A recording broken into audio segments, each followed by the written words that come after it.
Open பண்ண வச்சிடாதீங்க. எப்போ ஓப்பன் பண்ணணுமோ அப்போ கரெக்டாக எல்லாமே ஓப்பன் ஆகும். ஆதாரம் இருக்கு தேவையில்லாம என்ன ஓபன் பண்ணி வச்சிடாதீங்கன்னு இன்னைக்கு வீரப்பா நம்மளுடைய முதலமைச்சர் விஜய் அங்கிள் வந்துட்டு சட்டமன்றத்தில் பேசுறது எல்லாரும் பார்த்திருப்பீங்க. பட் அந்த ஆதாரத்தை நீங்க எடுத்து காட்டுங்க. என்னதான் இருக்கு நீங்க காட்டுங்க. நான் சொல்லுவா உங்க கட்சியோட ஊழல் பத்தி நான் சொல்லுவா. அந்த ஆதாரம் தான் ஒரு டேபிள் இருக்கு. இந்த ஆதவர்ஜன் சொல்லிட்டு ஒருத்தர் இருக்காருல்ல, அவர் வந்து என்ன பண்ணிருக்காருன்னா ஸ்போர்ட்ஸ் மினிஸ்டர், ஹைவேஸ் மினிஸ்டர்ன்றது எல்லாருக்கும் தெரியும்.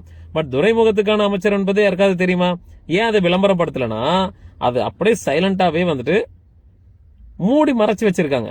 சரி, அவர் துறைமுகத்தில் அப்படி என்னதான் பண்றாரு அப்படின்னு கேட்டீங்கன்னா, கப்பல் ரீதியா வந்து ஏற்றுமதி இறக்குமதி இதெல்லாம் பண்றாரு. அது எதுக்காக பண்றாரு, ஏன் பண்றாரு, என்னத்துக்கு பண்றாருன்னு சொல்லிட்டு நம்ம முதலமைச்சர் விஜய் அங்கிளுக்கும் தெரியும், அது ஆதவர்ஜனுக்கும் தெரியும், ஏன் அவருடைய மாமனார் மார்ட்டின் அவர்களுக்கும் தெரியும்.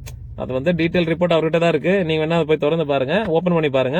ரெண்டாவதா நம்மளுடைய முறுக்கு அமைச்சர், அவர் என்ன அமைச்சர், தம்பி ரமேஷ்னு சொல்லிட்டு ஒருத்தர் இருக்காப்ல அறநிலைத்துறை, அவரு 100 கோடி ரூபாய் சொத்தை 2 கோடி ரூபாய் ரிஜிஸ்ட்ரேஷன் பண்ணி 98 கோடி ரூபாய் என்ன பண்ணிருக்காங்கிறது அவருக்கு தான் தெரியும்.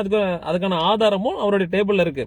ஆனா இப்ப இருக்க நடவடிக்கை எடுக்க துறை ரீதியான நடவடிக்கையும் மிஸ்டர் தம்பி ரமேஷ் மேலே வந்து எடுக்க கிடையாது. மூணாவது நம்மளுடைய மின்சாரத்துறை அமைச்சர் சிடிஆர் நிர்மல்குமார், உங்களுக்கு எல்லாருக்கும் தெரிஞ்சிருக்குன்னு நினைக்கிறேன். கொஞ்ச நாள் முன்னாடி RSSல பாத்திருப்பீங்க, ட்ரௌசர் போட்டு சுத்தி இருப்பாரு. அவருதான் அவர் வந்து இந்த மின்சாரத்துல நடக்கிற ஊழல் பத்தி எல்லாம் வந்துட்டு வாயை திறக்க மாட்டாரு. அந்த ஊழலுக்கான எல்லா டேட்டாவும் வந்துட்டு முதலமைச்சருடைய டேபிள்ல தான் இருக்கு.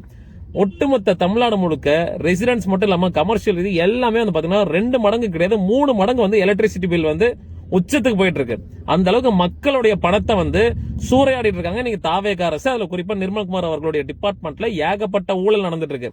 அதுக்கான சோர்ஸும் ஃபைல்ஸும் முதலமைச்சர் விஜய் அங்கிளோட டேபிள்ல தான் இருக்கு. முடிஞ்சா ஓபன் பண்ணி காட்டுங்க. அதுல நடக்கிற ஊழல் பத்தி நீங்க பேசுங்க. அந்த காசுல யார் யாருக்கெல்லாம் போதுன்னு சொல்லுங்க. ஏன் அந்த காசுல லாட்ரி ஃபேமிலிக்கு போதுன்றது கூட நிறைய பேர் பேசிட்டு இருக்காங்க. உண்மையா பொய்யான்றது நீங்க வெளியே தெளிவுபடுத்துங்க. பண்ண வேண்டியது தானே உங்களுடைய வேலை.